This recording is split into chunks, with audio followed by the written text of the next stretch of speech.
Students, तो चलिए start करते हैं आज का PYQ session. Previous year questions और कुछ क्वेश्चंस मैंने लिए हैं जो इससे पिछली वीडियो में हमने कंटेंट डिस्कस किया था उसमें से, प्लस कुछ एडिशनल क्वेश्चंस भी मैंने इस वीडियो में लिए हैं। तो आप मेरे साथ अपना असेसमेंट कीजिए और अपने जो स्कोर है आपका उसको कमेंट सेक्शन में ज़रूर बताइएगा। तो चलिए स्टार्ट करते हैं। Question number 1, Which one of the following was initially the most powerful city-state of India in the 6th century BC? अब BC जो टर्म है that stands for before Christ, मतलब ईसा मसीह के जन्म से पहले जो है का समय जो है उसको हम BC लिखते हैं और बाद वाला जो टाइम है उसको हम AD लिखते हैं, एनो डोमिनी। तो कहता है क्वेश्चन हमारा कि powerful city state, most powerful city state कौन सा था इंडिया का 6th सेंचुरी BC में? Options are A Gandhara, B Kamboja, C Kashi and D Magadha. तो इसका आंसर क्या रहेगा? मगध रहेगा। हालांकि ये सारे ही जो नाम है महाजनपदास के नाम है, 16 महाजनपदास होते थे, उनमें से मगध सबसे ज़्यादा पावरफुल था। अब जब हम कोई भी क्वेश्चन सॉल्व करते हैं तो हम उसका कंसेप्ट जरूर समझें। हमारे मन में क्वेश्चन आना चाहिए कि ऐसा क्यों था। मगध जो है वो आज का जो बिहार है उसमें लाई करता था उस समय पे, जो बिहार वाला एरिया है, और मगध गंगेटिक प्लेन्स में आता है। तो गंगेटिक प्लेन्स सबसे ज़्यादा फर्टाइल है एक तो। अब फर्टाइल प्लेन है, वहाँ पर अनाज ज़्यादा होता है, तो सेल्फ सफिशिएंट थे अनाज के मामले में यहाँ के लोग। उनको दूसरे किसी राज्य से जनपद से लेने की ज़रूरत नहीं पड़ती थी। दूसरी बात, यहाँ पर फॉरेस्ट एरिया है। अब फॉरेस्ट एरिया होने की वजह से सबसे ज़्यादा यहाँ पर एलिफेंट्स भी मिलते थे। अब एलिफेंट्स ज़्यादा होंगे तो राजा को अपनी आर्मी मेंटेन करने में दिक्कत नहीं होगी और वॉर वगैरह के समय पे उसको ईजीली हेल्प मिल जाती थी। तीसरा रीज़न, ये जो एरिया है ये पहाड़ियों से घिरा हुआ था। It was surrounded by hills. तो अब हिल्स हैं तो कोई भी दूसरा राज्य अगर आक्रमण करेगा मगध पर तो इनको पहले ही पता चल जाता था और हिल्स इनको प्रोटेक्ट करती थी। इस वजह से ये जो मगध जो था ये मोस्ट पावरफुल सिटी स्टेट था उस समय में। तो सेकंड क्वेश्चन पर चलते हैं। The word Hindu as reference to the people of Hind was first used by. Hindu word India के रेफरेंस में सबसे पहले किसने यूज़ किया?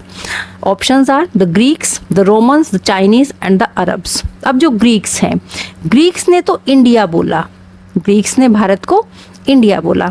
Answer will be the Arabs. ये पिछली वीडियो में मैंने डिस्कस किया है। अरब्स जो हैं ये एस को एच प्रोनाउंस करते हैं। अब क्या था कि जो इंडस रिवर थी, जो सिंधु नदी थी, उसको ये एस से प्रोनाउंस करते थे, तो ये सिंधु बोलते थे। और ये जो है एस को एच प्रोनाउंस करते हैं। सिंधु नदी, इंडस नदी को सिंधु कहा गया है ऋग्वेदा में भी। ऋग्वेदा जो है उसमें भी मेंशन है सिंधु नदी का जिक्र आता है। अब क्या हुआ कि ये जो लोग थे, जो अरब्स थे, ये एच प्रोनाउंस कर रहे हैं, तो इन्होंने सिंधु को एस के बजाय यहाँ पर एच प्रोनाउंस किया और इन्होंने इंडिया को हिंद बोला। इंडिया के लिए इन्होंने हिंद वर्ड का यूज किया। तो आंसर क्या रहेगा? The Arabs. नेक्स्ट क्वेश्चन पर चलते हैं। According to the ancient Indian cosmogonic ideas the sequential order of the cycles of 4 yugas. 4 युगों के बारे में सबने सुना होगा।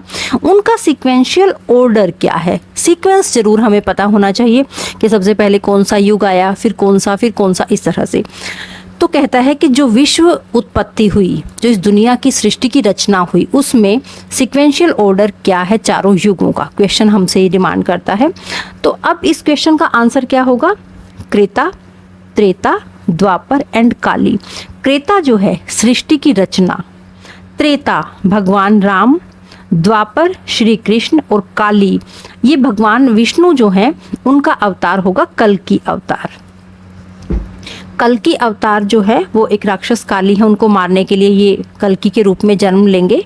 तो त्रेता जो है फर्स्ट, त्रेता सेकंड, द्वापर थर्ड और काली फोर्थ। इसका जो सीक्वेंस है KTDK, फर्स्ट में भी, स्टार्टिंग में भी K है और लास्ट में भी K है। इस तरह से इसको याद किया जा सकता है। नेक्स्ट क्वेश्चन पर चलते हैं। On the banks of which river people have lived for several 100,000 years. लाखों साल तक कौन सी नदी के किनारे पर लोग रहे हैं? Option A Ganga, B Indus, C Son, D Narmada. अब जो नर्मदा रिवर है यहाँ पर लाखों साल पहले से आदमी रहता आया है। क्यों रहता आया है? क्योंकि यहाँ पर आसपास जंगल का एरिया है। यहाँ पर जो आदिमानव रहा दैट वाज स्किल्ड गैदरर, वो कुशल संग्राहक था और एक गुड हंटर भी था। उसको शिकार बहुत अच्छे से करना आता था। उसको आसपास जो भी घास फूस या जो भी नट्स थे या जो भी फ्रूट्स थे, जो भी सीड्स थे, उसको पता था कि कौन से अच्छे हैं, कौन से बेटर हैं उसके लिए, तो वो उनको कलेक्ट अच्छे से कर पाता था। तो Narmada river would be the answer of this question. Question number 5, what kind of people have lived on the bank of river Narmada? पिछले क्वेश्चन में हमने डिस्कस किया है किस तरह के लोग रहते थे नर्मदा रिवर के तट पर। तो A villager, B skilled gatherer and hunter, C archaeologist, D urban people. Urbanisation तो आईवीसी के दौरान हुआ, इंडस वैली सिविलाइजेशन में अर्बनाइजेशन स्टार्ट हुआ। जो इसका आंसर रहेगा that will be B, skilled gatherer and hunter, B इसका ऑप्शन है। नेक्स्ट क्वेश्चन पर चलते हैं। एग्रीकल्चर डेवलप्ड इन, अब कृषि की शुरुआत कब हुई? Option A 2700 BC, option B 4700 BC, option C 8000 BC and D none. तो इसका आंसर क्या रहेगा? 800 BC। इस समय पर एग्रीकल्चर शुरू हुई, एग्रीकल्चर कृषि की शुरुआत हुई। आदमी ने डोमेस्टिकेट करना शुरू किया, जंगली जानवरों को पालतू बनाया और उसने एक सेटल्ड लाइफ की शुरुआत की। Question number 7, eight which place rice was first grown? सबसे पहले राइस कहाँ उगाया गया था? देखिए ये फेवरेट एरिया होता है एग्जामिनर का कि सब किस एज में इंसान ने जानवरों को डोमेस्टिकेट किया, वाइल्ड एनिमल्स को डोमेस्टिकेट किया, कब उसने फसलें उगाना शुरू किया, कौन सी फसल सबसे पहले उगाई, कौन से जानवर को सबसे पहले पालतू बनाया। तो इस तरह के जो क्वेश्चंस हैं, वन लाइनर क्वेश्चंस एग्जामिनर का फेवरेट एरिया होते हैं। अब किस प्लेस पर सबसे पहले राइस उगाया गया? तो ये हमने डिस्कस किया था पिछली वीडियो में। इसका आंसर क्या रहेगा? D, the Garo hills and the Vindhya range. Next question पर चलते हैं।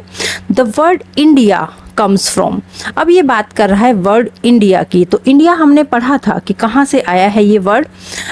जो इंडिया का कॉन्स्टिट्यूशन है उसमें देखो, वैसे तो हम भारत के बहुत सारे नाम आर्यव्रत भी बोलते हैं, जम्बूद्वीप भी बोलते हैं, लेकिन उनके पीछे कोई ना कोई कारण है कि वो नाम क्यों यूज़ में है, प्रचलन में है। अब जो भारत का संविधान है उसमें भारत के दो नाम हैं, इंडिया दैट इज़ भारत। ये हमारे संविधान में भारत के सिर्फ दो नामों का वर्णन है, मेंशन है ये दो नाम। उसके बाद बात आती है हिंदुस्तान की। तो जो हिंद नाम हमने पहले इससे क्वेश्चन किया है, हिंद नाम जो था वो किसने यूज़ किया? अरब लोगों ने यूज़ किया था। उसके बाद बात आती है अगले क्वेश्चन की, नेक्स्ट जो टर्म है उसकी। तो देखिए जो भारत का नाम है, आर्यव्रत भी यूज़ किया जाता है। आर्यव्रत ये भी इंडिया के रेफरेंस में यूज़ होता है धार्मिक ग्रंथों के आधार पर। जम्बूद्वीप हम पढ़ते हैं रामायण में, जब लव कुश अपनी स्टोरी गा के सुनाते हैं श्री राम के दरबार में आकर, अपनी माँ के बारे में बताते हैं, तो उसमें भी आता है कि जम्बूद्वीप पे आर्यवर्त है। और जो हिंदुस्तान नाम है वो जो पर्शियन लोग आए उन्होंने यूज़ किया।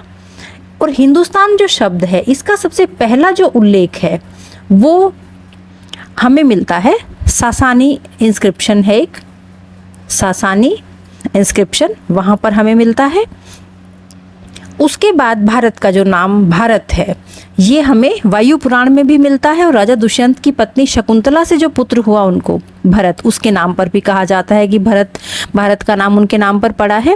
और जो भारत नाम है इसका जो सबसे पहला रिटन एविडेंस है वो हमें मिलता है हाथी गुम्फा अभिलेख में। हाथी गुम्फा इंस्क्रिप्शन है उसमें हमें मिलता है, और ये हम पढ़ ही चुके हैं कि इंडिया और भारत ये दोनों नाम कॉन्स्टिट्यूशन में लिखे हुए हैं। हिंद जो था ये अरब पीपल ने यूज़ किया। आर्यव्रत नाम पुराने जो हमारे धार्मिक ग्रंथ हैं उनमें मिलता है। जम्बूद्वीप भी वहीं पर पौराणिक जो धार्मिक ग्रंथ हैं उनमें यूज़ होता है।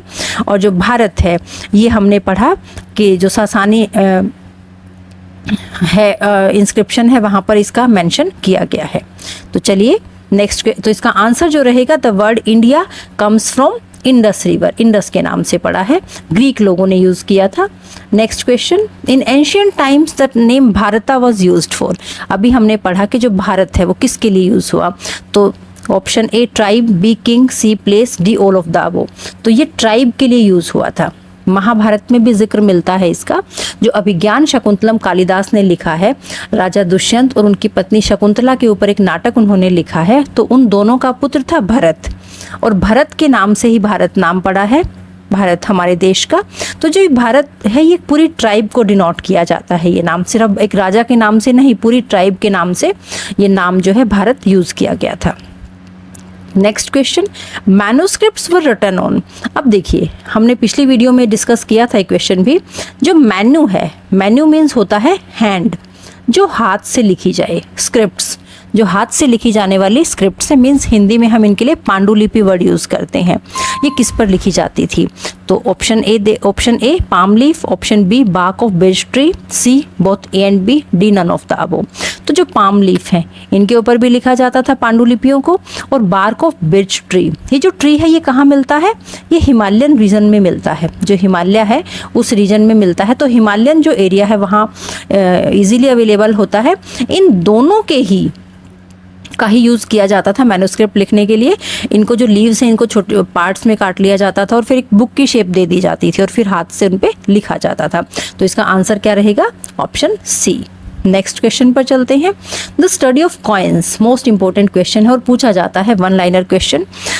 The study of coins, A archaeology, B epigraphy, C inscriptions या डी न्यूमिस्मेटिक्स। अब आर्कियोलॉजी क्या है, पुरातत्वविद जो होते हैं उनको बोलते हैं आर्कियोलॉजिस्ट।